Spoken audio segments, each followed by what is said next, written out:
Paul Master. What we gotta watch, what we gotta watch, what we gotta watch. Paul Master. What we gotta watch, what we gotta watch, what we gotta watch. Paul Master. What we gotta watch, what we gotta watch, what we gotta watch. Paul Master. What we gotta watch, what we gotta watch, what we gotta watch. Paul Master. What we gotta watch, what we gotta watch. Yeah, buddy, that's right. Get exposure right now. Holler at the homie Paul Mash, man, for Paul Mash TV. Hit up Paul Mash TV across all social media sites, alright? Who we got next? Got next.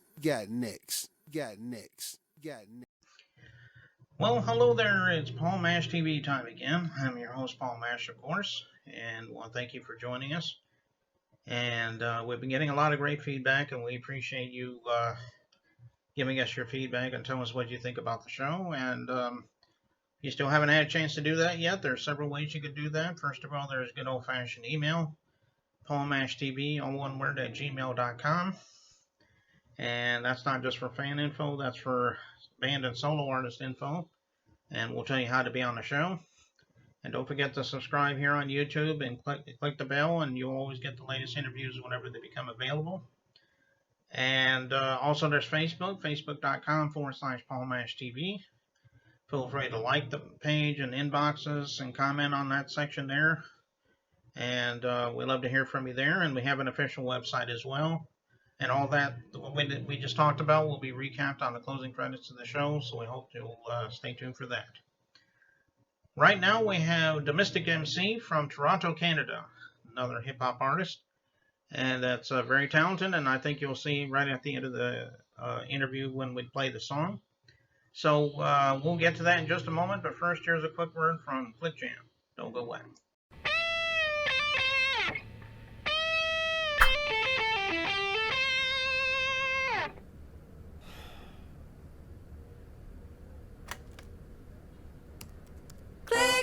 Jam all around the world.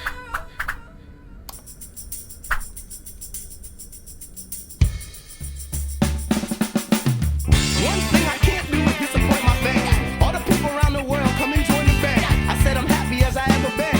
When all the music comes together and it starts to blend. All around the world. All over the globe.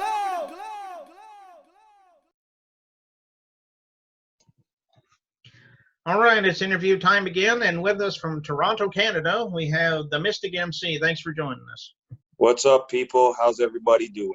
Thanks for having me. Yeah, no problem.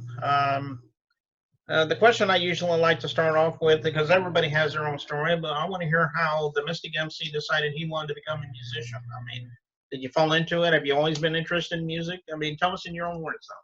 Yeah, I kind of always had a music ear without kind of even knowing. My grandfather, he played the drums in some jazz bands way back in the heyday.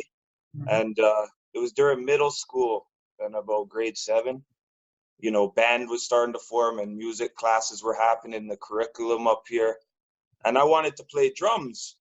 But my music teacher, he never let me play drums. He actually threw me the trombone, pardon me. So I was messing with the trombone. That was probably the first instrument I was messing with.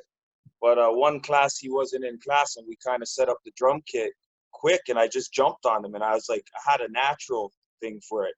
I never took a lesson or nothing, but I just kind of knew how to bang the drums. I think it was like through the genes, you know? So he came in and heard me play the drums, and then he let me play the drums the following year in the first year. And then we formed a little jazz quartet in music class and did a little talent show. And, you know, that's how I got into music side of it, right? Like, not the genre side, but music in general. Yeah, I have to say, I always loved music. My parents always listened to music, all that stuff, records. Back in the 80s and 70s, you know, they had a big record collection. It was a variety too, a lot of rock, a lot of R&B, pop, blues, all kinds of music. So there was always music in the house when we were growing up. And then, yeah, it was like great. I have to give it to grade 7, getting into like the theory part and music part. Yeah, it's trombone. Give it to trombone and the drums. That was the first wave of it all, you know? Oh, okay. Yeah, that's a pretty good story there. And I'm glad that you became what you are today. So, yeah. So it all started with that, so that's a good thing. Yeah, It started with the brass. Well, tell us also about your influences. I mean, I'm sure there's a lot of, especially in the hip hop world, there's been a lot of influences. Maybe you could mention some. Yeah, for sure. Like my first influence is like early, probably in like kindergarten, stealing. We used to steal sisters' tapes, little kids, and play them. Me and my friend would play the Fat Boys all the time. So the Fat Boys got me kind of into rap at 5, 6 years old. Like I didn't really know what it was too little to understand. But then, we matured a little, and around grade 3, I have to say, in Toronto, we had Maestro Fresh West, and I have to big it up to Let Your Backbone Slide, Maestro Fresh West, around those times, and Hammer, MC Hammer, and like it was weird because I was a little kid, hearing this stuff, and I listened to it all my life. So after around grade 3 and the grade 6, 7, we start listening to NWA and all them type of things, and now we're here after middle school summer. I think I start freestyling and trying to do that stuff, breakdancing on cardboard, and all that stuff. Like really got into the culture side of things, spray painting trains and all kinds of craziness. Like I kind of did it all. I did every kind of element of hip hop, except really beatbox. I didn't beatbox too much. Like yeah, I wasn't. My friend Jay was the beatboxer in our little group. Jason Cole. Shout out to Cole if he's listening. That's some memories he brought back with that question. Yeah, and it's interesting that you mentioned the Fat Boys. I remember that was a big part of their act was the beatbox thing, and I think Oh yeah. that's Oh probably how yeah. it all started. Really, was with them. Maybe I'm wrong on that, but I remember Oh, that's part of one it of my for favorite sure. parts Yeah. about the Fat Boys was that. So, Oh yeah. uh, Beatboxing as well part of it.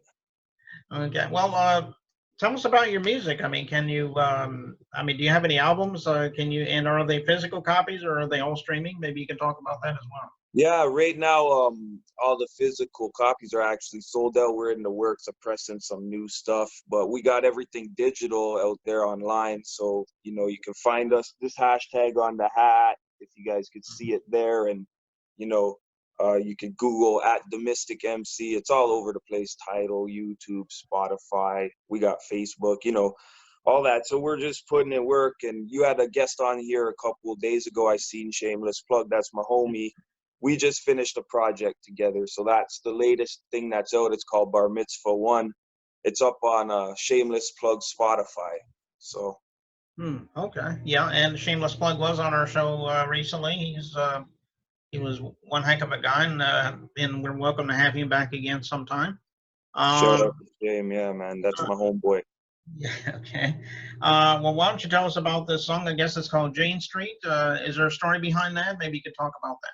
Yeah, Jane Street it was actually recorded 20 years ago, to tell you the truth. I was probably 18, 19 years old, younger days. And it was recorded on a reel-to-reel tape, analog style. Like we were into that warm sound, and we had a Tascam analog system back then. So we recorded it on the reel-to-reel, and I was just learning the process of recording. Actually, I had somebody mentoring me and making beats and getting into that side of things. Now you can just record a wave, and it's so much easier on a computer. But back then, I don't know if listeners don't know, but that you had to cut tape and do all kinds of craziness back then, right? So we recorded that, and I had it, like, I didn't really put it out. I kind of just had it shelved, like local people kind of heard it, like a little underground spin, but I didn't really put it out. And my buddy, he moved away and came down from Northwest Territories and decided, he wanted to revive it and shoot a video. And I was like, yeah, let's just shoot a video. And we shot a video. And it's a whole story of the neighborhood where basically I grew up in. Anybody who's in hip hop around that street or that neighborhood in Toronto, they know all those stories there. They're all true. It's about the neighborhood. That's what the song's about. Okay. And we'll be watching that in just a moment, obviously. But before we do, I just want to thank you again, Mystic MC, for coming on the show. And like I said with Shameless Plug, I mean, I say the same thing to you. You're welcome to come back anytime you have something new to plug if you'd like to come back. Salute. Thanks for having me. Yeah, man, it's a good little interview here. I'll be spreading the word for sure. Okay, well, we here at Paul Mash TV appreciate that. And Let's go right to the video, Jane Street, right here on Paul Mash TV. Don't go away. Arriving at Jane Station.